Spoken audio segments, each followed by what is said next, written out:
Hi, I'm Lauren. My name's Shane. Lorcan. Mohammed Musa. Justine. Tom. Jessica Lydia. Tim. Mason. Hi, I'm Pippa. Claire. Amy. Adam. Chris. Catherine. Rex. Harry. I'm Louise Rafley. Alex Bisbee. Nathan. Jack. Anna. Ed. My name's Alan. Josh. Jordan. Charlie. Richard. I'm Sophie.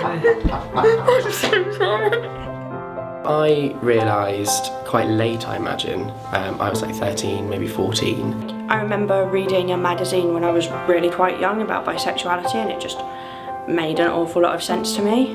When I properly realised, I was like discovering a whole new part of myself. It took me a long time, I think, to realise that I was gay. Just because I grew up in a really Catholic background. I guess I wasn't one of the lads into the girls, into the football, into the cars.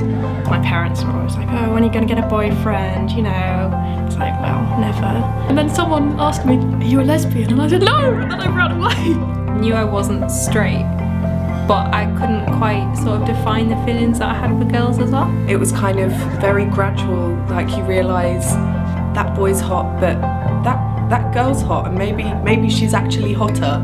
I went to an all-girls school, so it didn't really go down very well, and I was kind of teased and laughed at and stuff, and they kind of made fun of me, and it kind of made me lose sight of myself. But as soon as the teachers got wind of it, they just wouldn't even let me hug my friends goodbye. My friend was really upset, and I was hugging her outside the form room, and I wasn't. And then the teacher came up and told me that it was inappropriate behaviour, and I got put in isolation for a day.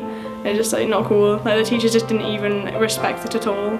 I was worried about sort of missing out on the things that straight people would. Nobody else around you is like that, and you just feel like there's something wrong with you, or there's something different about you, and it's not something that you yourself can understand, so nobody else can understand it either. I didn't feel like I had anybody to relate to or anybody to speak to about what I was feeling or what I was going through.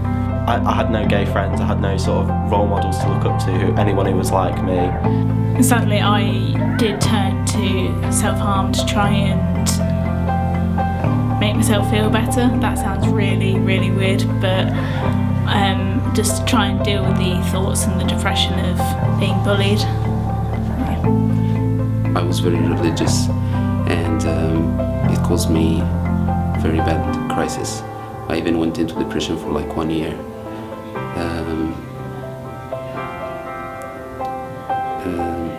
Had lots of suicide attempts, and didn't know what to tell to my family because they were asking me, what's happening to you? The depression I got when I came to the realisation was really crushing, and that was something that took me a lot of time to get out of. I had this big idea that everyone would suddenly treat me differently because they knew different information about me. Really close with my dad, I was just scared that he wouldn't accept it. I thought they'd think that I was lying. In a hypothetical conversation, my mum said that if I was gay, she would disown me. I didn't know what to do, I didn't know how to cope.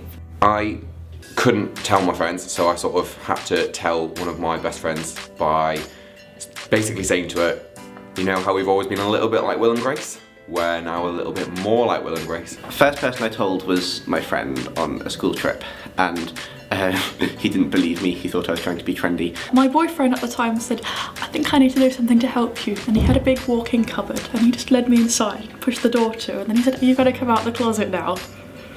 So I actually came out the closet physically. I told my friends, and they helped me up and through it, and they really supported me, so yeah. All my friends loved it, and it was great, and I've never looked back since. I think coming out to your friend is sort of testing the water a bit, sort of seeing how people will react, and so you can then go for the big thing. It's obviously coming out to your parents.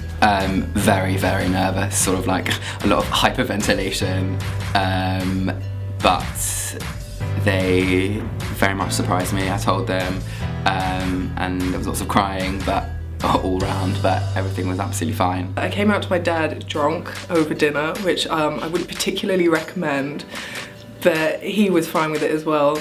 My dad asked some cringy question like, have you got a special friend? My dad said the immortal line of, I'd love you even if you were a serial killer, which I don't think was the right phrase to use, but still the sentiment was there. She wouldn't stop crying, so I asked her, why are you crying? I don't understand why it would make you sad. And she said, oh, well, her response was, I expected, I was looking forward to having a grandchild and going to a wedding, And I said, Mum, you'll still have that. There's no reason to be upset, because I still want children perhaps at one time in my life, and I still definitely want to get married if I find the right person.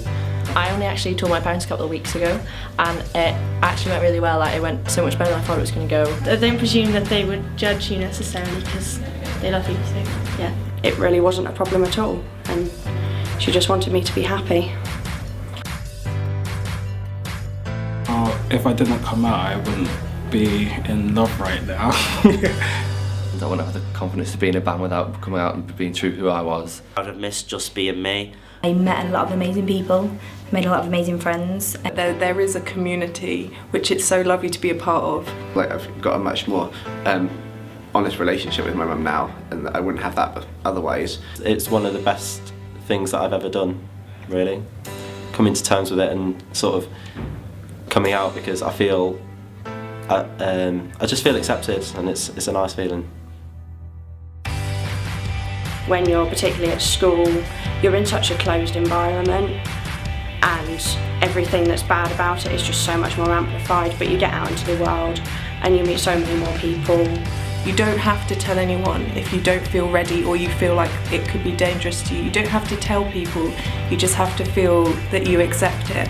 It doesn't matter who everyone else thinks you are. It's important to realise who you are yourself and just be that person that you want to be. It's all about you. The people who matter will support you, and they'll be happy that you're happy.